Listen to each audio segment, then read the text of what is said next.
Hello and welcome to Everybody Pulls the Tarp. I'm your host, Andrew Moses. My guest today, Jessica Kleinschmidt from NBC Sports. Welcome to Everybody Pulls the Tarp, Jess. Thanks for having me. I'm excited to be here. Well, Jessica, we caught up a few weeks ago, and I'm excited to dig into your career, what you're doing now, some lessons for everybody listening and watching out there that you've learned along the way. Your story is incredible. I want to go back to when you were 24 years old. You have a government job, and you decide that I'm going to pursue a dream of working in baseball or working in sports, I should say. Talk about that moment, and that evolution for a second. Yeah. So I'm a college dropout, just to put that out there. And I was working for the federal government, and I got an internship when I was about 15 years old. Compliments of mommy. And I loved it. I really did. And obviously the benefits were great. And so it was like, cool, I can have this cushy job, like right out of high school. Like I'm going to be amazing. But I don't even know how to describe it. I walked in and I was like, I can't do this anymore. And I took my morning break with my work bestie. We're still really good friends. I got her the job at the government. And I was like, I think I'm going to quit. And she was like, what? So by the time my lunch break rolls around, I gave my boss my 2 weeks notice. And she was shocked because my boss and I were super close. She was a mentor of mine, like another mother figure. And she was like, well, how about you stay and we'll continue paying for college? I was like, I don't want to go to school anymore. If you want to keep paying for college, it'll be a waste of your time and funds and everything. So I up and quit and decided to move to the Bay Area, which was dumb and smart. I got to the Bay Area and nobody wanted to hire me. I was like, well, wait, I have 3,000 followers and I blog. How could the A's or the Giants not want to hire me? So it didn't really work out. So I hated living in the Bay at the time. And so I moved back to Reno, and that's when I kind of started getting discovered.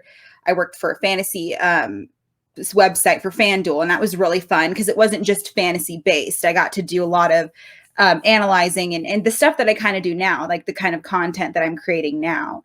And and then I got laid off from that job. So I was freelancing for 6 months, which I give a lot of people props because the freelance life is not for me.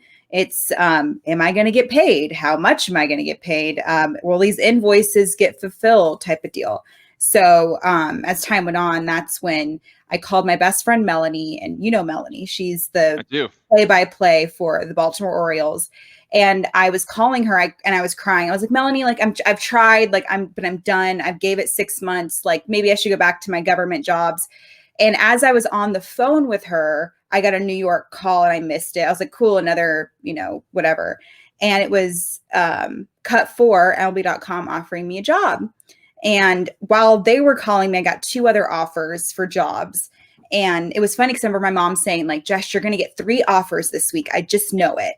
And I was like, okay, Mom, like, relax. I know you want me to move out, but like chill, So I got the job, and it was probably my most fun job just because I literally got to blog about baseball with my friends and remind people that baseball is fun. It's always been fun. Cut4 was just there to remind you. And then I was with Cut4 for about a year and a half. And now I am with NBC because they recruited me for my Cut4 work. So I've been at NBC. I just had my 2-year anniversary, November 12th. So that's the short version. Weirdly enough, my mom was fabulously supportive with me quitting my government job, the job she gave me, not to mention she worked for the government for 45 years. And she was like, Jess, like, stay there. It's going to be good. But when I left, she was phenomenal about it. So I already have 8 years of government service before even starting my sports career. And I wanted to do this since I was 12. So I knew if I didn't do it at that exact moment and quit that day, I never would have. It's so interesting, Jessica, and there's so much I want to unpack there. We covered a lot of different parts of your life and a lot of different thought processes. Obviously now you're the host of the hugely successful Balk Talk, and you and the famed agent Rachel Luba host the Cork'd Up podcast. But I want to go back to what you talked about a moment ago and the blogging, and you were blogging kind of in parallel with what you were doing for the government at that point. Talk about how you got into the blogging and the passion project there, if you will. Yeah, I discovered Twitter, and it was really cool to like be at like the same, I guess, mindset, the same community as other A's fans. And I was like, wow, this group of people is really cool. But what if I can enhance on my 140 characters? And I was like, well, I love writing. I'm a journalist. I love journaling. Like, why not? You could literally blog about anything. And I didn't realize that. So I developed this little blog, and this editor, I guess, yeah, he was an editor for another website. I can't remember, the eDraft. And I thought it was just fantasy football. He's like, well, yes, but you could write whatever else you want. And this was in October. So I wrote like maybe 3 or 4 blogs on the A's. And it was just cool to see like my words on a blog. And I would show that to Twitter. And that's when this editor reached out. He's like, hey, like, I can't offer you anything, but like, it'll be a byline, which when you're first starting out is fine, but don't take advantage of that. Like, after a while, you need to get paid. But I was happy with that. So I started with fantasy football, and like, I remember, I think it was like to start the tight ends or the wide receivers or something. And that's when I discovered writing about Mike Evans. And I loved writing about him and how his fantasy impact would be and stuff like that. So that's kind of how that started. And I just kept getting discovered. I'd push out more and more content without getting paid, which is the number one advice I give to young people. Like, just keep pushing out content, and somebody eventually will notice you, and somebody eventually will pay you for your content. And if not, then walk away, or just do it for fun. It's fine. But I was like, I can't, like, I was writing 6 or 7 blogs a day, and I was exhausted on top of working for the government. I think I was also working a second job at like Victoria's Secret, just because I loved the hustle. I loved making money. And of course I wanted the discount, let's be honest. And so I did that. And so I was, blogging, going to school part-time, working 8-hour, 9-hour days for the federal government. And then I drive to my Victoria's Secret job. So I was having really, really long days, but I loved it. I was also doing really well in school, all things considered, during that. But it was just because I was like, there's so many things I wanted to do. And I was like, I'm young. I might as well do it while I'm insane and crazy and doing it. I didn't know that by the time now I'm 32, I'm still just as crazy and still doing all these crazy things nonstop. But I like it. It's the hustle. And if you lose that, like, somebody else will swoop in and kind of take over. So it's always kind of been that thing. So I like to look at it as what I'm doing now. Like, I can host the shows. I can be an analyst. I can report, because I cover the A's too. And I can also be, an actual reporter. I can cover the Warriors if I needed to, any of the other sports. So I wanted to kind of like be the 5-tool player of sports media. And I think that back in the day helped to do a billion things at once. So it was just about being very good with time management and getting enough sleep and enough rest and working out at the same time, and just knowing that we're all capable of it. It's just there's time. You just have to be very careful with how you manage it. It's interesting, right, to reflect on that, Jessica, because the media industry has evolved, right? Like, traditionally, maybe you were a beat writer for one paper, for one team, and now you and Melanie, like she and I talked about months ago, are doing all kinds of multidimensional, multifaceted things. It's really interesting to hear your perspective there, that just the hustle and multitasking and managing the part-time school and the Victoria's Secret job and the blogging, which you were doing as kind of a side passion hustle at the time, how that's prepared you for today, where your professional demands are saying, okay, we're going to need a lot of different, we're going to need Jessica in a lot of different places doing a lot of different, variety of things. Yeah. And it was funny because I had an interview with Kim Stone yesterday. She's the GM of Chase Center, where the Warriors play. We're working on this really cool women empowerment initiative at NBC Sports Bay Area. And I got to interview her. And she said that she had a mentor who was like, oh, okay, you can go do this, go do that. And her story was so similar to mine. She's now the GM of one of the biggest venues in sports. And when she was with the Heat, she was doing everything from ticket sales to marketing to PR and going. And I was like, and now she's in charge of a venue. And it went to show, like, when I was younger, I had to do the little things. I had to do, pardon my French, but the bitch work, because the bitch work is important. And when I was an intern, and I want to say intern, I wasn't actually called that, but it was like, you have to do the little things because you appreciate little things. Now I have a producer to produce all my stuff. I used to be the producer. So I would tape, I would edit, I would do everything on top of being the host, and sometimes getting all the guests and everything, because I book my own guests for Balk Talk. I've never asked. I've kind of gone through some people, but I've done it all on my own. So every guest you see on Balk Talk, I did that myself, period. And I wanted that. And that goes to show I'm not just the host, I'm also the executive producer, if you will, in a way. And I loved that, because that way you're more connected. That way, you know that you did the networking correctly. And if you have a special, I guess, chemistry with that person, the show is going to be good and everything like that. Like, I had Chadwick Trump on last week. I had no idea he even knew who I was. He's basically one of Buster Posey's backup catchers for the Giants. Great dude. I get on, he's like, wow, I'm on the Jessica Kleinschmidt's podcast. And I was like, wait, you know who I am? He's like, yeah, dude, like, I'm pumped that you cover the Giants. And I had no idea. And those moments, that's when I'm like, awesome. And that's when it's cool, because they say yes to that stuff. And just to know that I was once just some girl with maybe 200 followers on Twitter who was begging for attention, and not like bad attention, but like, just notice me, get me on a website, and now people are begging to come on my podcast. And that's like such a dope feeling, Very cool. Very cool. You talked a lot about the small things, and this show is all about the small things, and the everybody pulls the tarp mindset is based upon a philosophy that I have, that great teams, great organizations are powered by individuals who contribute in unexpected ways. And it all goes back to my first internship. You talked about internships there in minor league baseball. I thought I was there to learn the business of sports. You and I have talked about this. And I quickly learned that the business of sports was pretty expansive in terms of how you were going to contribute. And, I think within weeks, I was parking cars, I was inflating moon bounces, I was driving players to the airport, driving their wives to the condo, dressing as the mascot, if I didn't mention that already, and of course, pulling the tarp. I probably pulled the tarp on and off the field, I don't know, 13, 14 occasions that summer. I think there was 2 days where we did it twice because the rain really wasn't working. Was that in the Midwest? It was in Trenton, the AA affiliate of the Yankees at the time. Yeah. So if it's anywhere in that area, the Midwest, I was visiting a girlfriend of mine, I told you this, and the Midwest is so like hot and cold when it comes to the weather. So she'd have to pull the tarp multiple times a day, because you never know.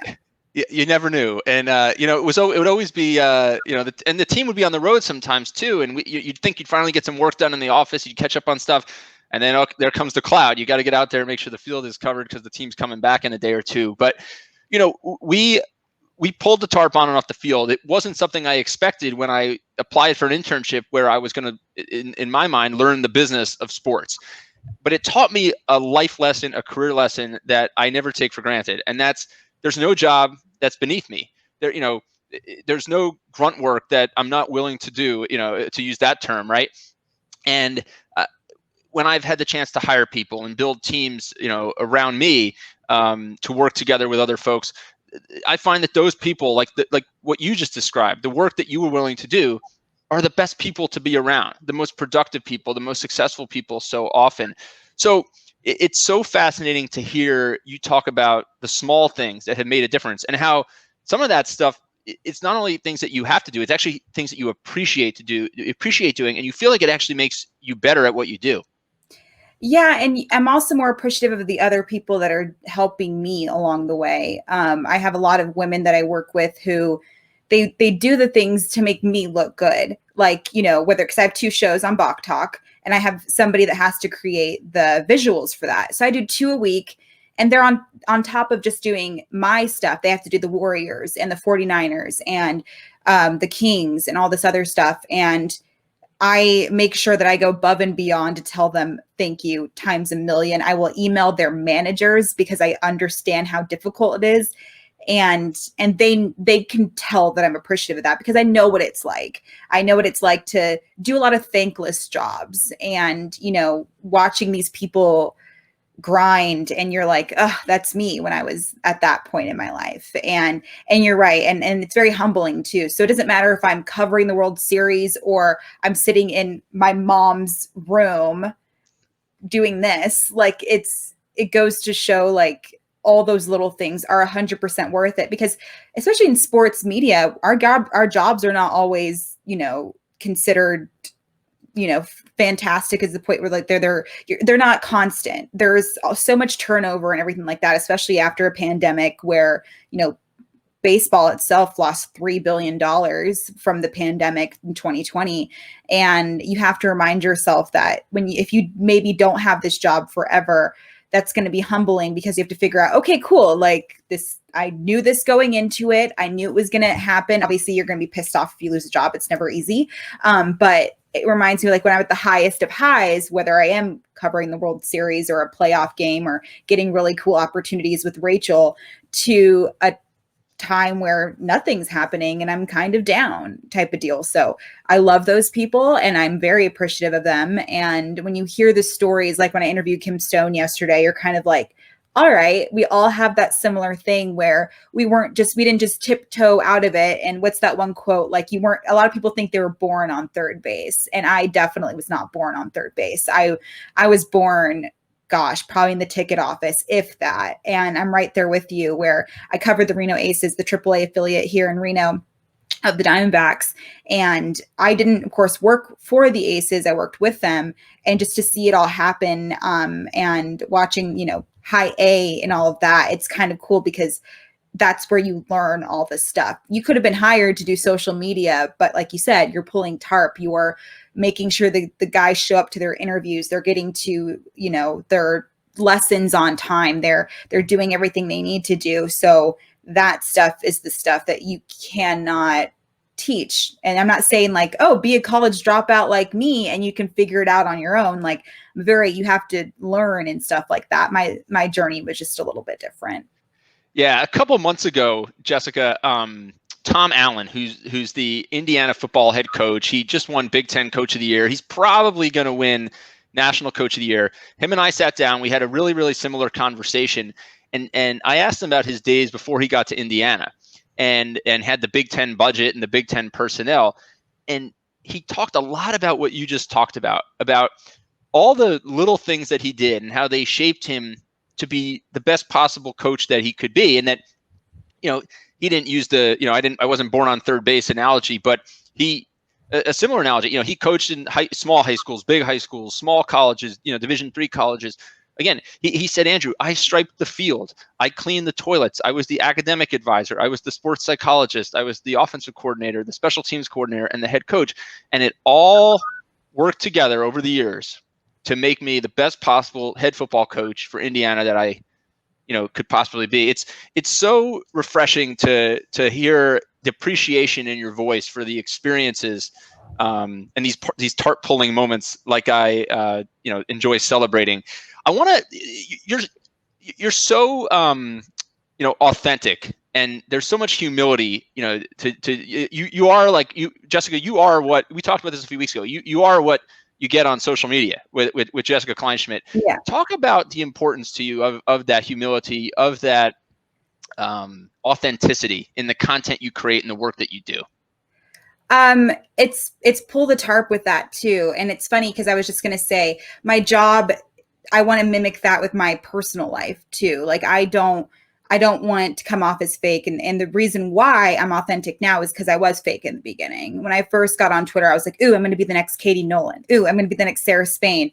And then I woke up one day after think about it this way. Like when you go on a date and you're full of shit the entire time, you're going to go to bed kind of like, well, that sucked because this person either likes me for who I'm not, or they don't like me for who I'm not presenting myself. And I remember the day that I kind of went off on Twitter about just being myself, not like invasive or anything like that. I was just like, I think that a hot dog is a sandwich. I like the universal DH, which I don't after 2020. I think it kind of sucked, but we tried it, right? Just kind of stuff like that. Or even like my personal life. I was like, yeah, like this happened to me. Or when somebody's asking me for advice, I give it to them straight. And Melanie helped me with that too, because I sometimes am too blunt, too honest. You can blame that on being a Sagittarius if you want. I'm real. I'm a realist because this industry is tough.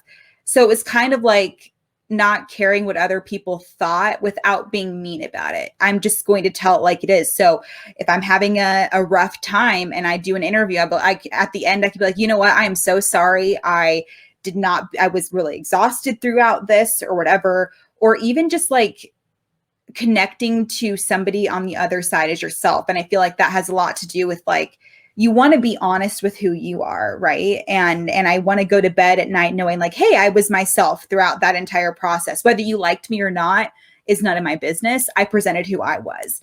And I think it has a lot to do with making my job easier by just saying what's on my mind, or in telling it like it is, as opposed to, and just like asking the questions that you're genuinely curious about. And I think that's why Rachel and I are so successful, because she can go off on this beautiful tangent about the Rule 5 draft. And I'll be like, well, wait, what do you mean by that? And it's not a dumb question, because I'm like, other people are thinking it too. And I think it was asking questions too. Like, I'm like, hey, what do you mean by that?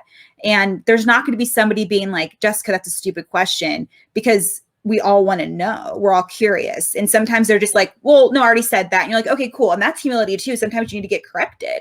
Sometimes you need to be kind of thrown out. And I feel like I got bullied a lot on social media. And the reason why I was bullied so much is because I was being fake. And then it was like, oh, okay, like obviously I'm going to post a photo on Instagram. I'm going to blur out a pimple, but I'm not going to like go on Instagram and be like, look how wonderful my personal life is, because that's like not true. Like all the time, we're not always happy, right? And I feel like I need to be honest with who I am, because I'm very confident, but I'm also extremely insecure, and I feel like that's a good thing in certain ways. So I think it's from that perspective, and just the way I view the game is different too. So if I'm like on a panel with Dallas Braden and Dave Stewart, they're former players, but I don't mind being like, okay, well, I wasn't in the dugout, y'all. Can you explain that to me? Like, what does that mean? I don't get what you're talking about. Like they'll explain it to me, but not make me feel like an idiot, because I genuinely want to know. So I think it's like learning makes you very, very authentic, because you're like, oh, okay, like that's really cool. Or just not, I'm very confident in who I am, and not in a brass way or an abrasive way, because I want good things to be surrounded by me. And that way it's a good way to network too. And I feel like it's just, you have to present who you are, because we're all not perfect. And I feel like once you kind of embrace that, and I'm very good at reading people. The moment somebody's bullshitting me, I'm like, no, because I used to be that person. I used to be the person who was like, oh yeah, I have everything together. Like my hair is always good. Let's be honest. I'm not really worried about that. The rest, though, sometimes it's not always cool, right? Sometimes I'm just being a girl and I'm really emotional, and sometimes I don't want to do certain things, and sometimes it's tough. But then I remind myself, like, Jess, babe, you prayed for this. You're really going to complain that you have 3 interviews to do with big names in sports, but then also you have to think about it from the positive side. I'm like, ooh, I get to kind of complain that I have to interview these 3 big players, because like I got to that point in my life where you're kind of like, oh gosh, another interview with Mike Yastrzemski. This is so exhausting. But like, that's what's kind of cool. And I've also always kind of been the person to make people laugh by being real, because you see somebody doing something, you're like, come on, dude, like you're full of shit. That's not actually how it is. And they're like, yeah, you're right. Because I'm the first person to say that too. When I pretend to have my shit together, inside my sock is falling off of my shoe. Like that's just what's actually happening. And I feel like that makes my friendships better. My relationship with my family's good, because if I need help, I ask for it. And I feel like that's big too. And that's great with my networking and relationships, like, or, anything like that. And I'm always curious. So curiosity and wanting to learn, but like going through life, embracing your imperfections is great too, because that way, when you're approached with something, you're like, yeah, well, I told you that, and you saw who I was. And like you said, I want them to walk up to me and introduce themselves without being scared, because I'm 100% who I am on Balk Talk, Twitter, Cork'd Up, Instagram, whatever. Instagram's a little bit more of a highlight reel. I think we all understand that, but I don't want, and I think that's good. And I think that's why I got so many opportunities, because I was easily approachable, because they weren't going to be like, oh, I better go through her agent. My agent's awesome. Fuck him though. You can approach me. Like it's cool. So it's more about that. And I think a lot of it had to do with having a tough time at the beginning. And now I'm like, well, be yourself, and you can go to bed perfectly fine. You presented who you were, and you were authentic about it, and you were real, the good, the bad, and the ugly. And I kind of like that. Actually, I love that. I love it. Let me rephrase. I love it. I can tell you are like I said to you a few weeks ago when we talked on the phone. You are so authentic, Jessica. There's so much to unpack there, but I And I can't feel let like this. that kind of scares people though too, Andrew. And I noticed that I read this quote the other day, and a lot of people that don't like me, it's because I am authentic. And it kind of reminds you to think of yourself like, well, hey, she's being herself and being authentic. Why can't I be myself? And a lot of times people are scared to be themselves because when you really think about who you are, it could be scary. And you have to embrace the scariness. If I cry for absolutely no reason because I'm a girl and I'm not being sexist, literally I cry once a month. It's called Shark Week. That shit happens. And it is what it is. We're dealing with so much shit too. Like I can be in the middle of an interview and I just want to cry for gosh knows why, what reason. But 2 seconds later, boss ass bitch Jess will be back. And that's what she does. She does it. But boss ass bitch is sometimes hard to get to. And you're looking at other people who can't embrace who they are because they're scared to. And I was scared and I went past the scariness. And it's like no different from walking into a clubhouse. When I walked in my very first MLB clubhouse, I pretty much shit myself, but you would never know that. And I'm honest about that. I walked in and I was like, I do not want to be here. I do not. And I hate bugging the guys, no matter how confident I am, but they're just as nervous to talk to me too, because they're just like, oh gosh, whatever. I just want to go play baseball type of deal. So it kind of scares a lot of people too, if they can't embrace their own authenticity. Yeah, I'm embracing the authenticity. I'm like you. I think Instagram has become like this highlight reel. So I actually yesterday started this this Mistake Monday concept where every Monday now I am revealing a serious or silly mistake that I've made in my career and what I learned from it. So one of the mistakes I recently highlighted is the fact that I had a meeting 3 hours away on a train. I took a train 3 hours for a meeting, only to get there and the security guards say, "Well, it's great to have you here, Andrew, but the meeting is next week." Ooh. And I had misread the date in the email. But it taught me I had to be more organized. Yeah. Scheduling was a lot more important than I was placing merit on. But I think mistakes are the best way to learn, right? And like who doesn't make mistakes? And I talk to Olympians all the time, and they say, Andrew, the audience sees us on the ice if we're a figure skater, in a bobsled if we're a bobsledder, if we're a gymnast on the gym mat for 2 minutes. Yeah. They don't know that we fell 5,000 times or 10,000 times.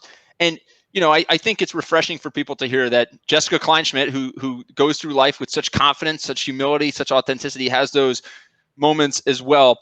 Before I let you go, Jessica, I want to ask you, so if 10 years from now, 15 years from now, a young reporter like, a future Jessica Kleinschmidt is doing a story on you, what do you want the headline to be? What do you want them to say? My favorite thing that I like to tell young women, especially, is they'll be like, hey, how do I get in the industry? I say, don't do it. And I want to see their reaction. And at first they'll either do one of two things. They'll be like, oh, okay. But the girls that I pay attention to are like, Jess, I want to do this. How do I do it? And the most important thing is everybody has their own journey, right? Mine's very unique. I'm not going to say, go drop out of college. I talk to colleges, which kind of feels like a juxtaposition. Like, it's fine.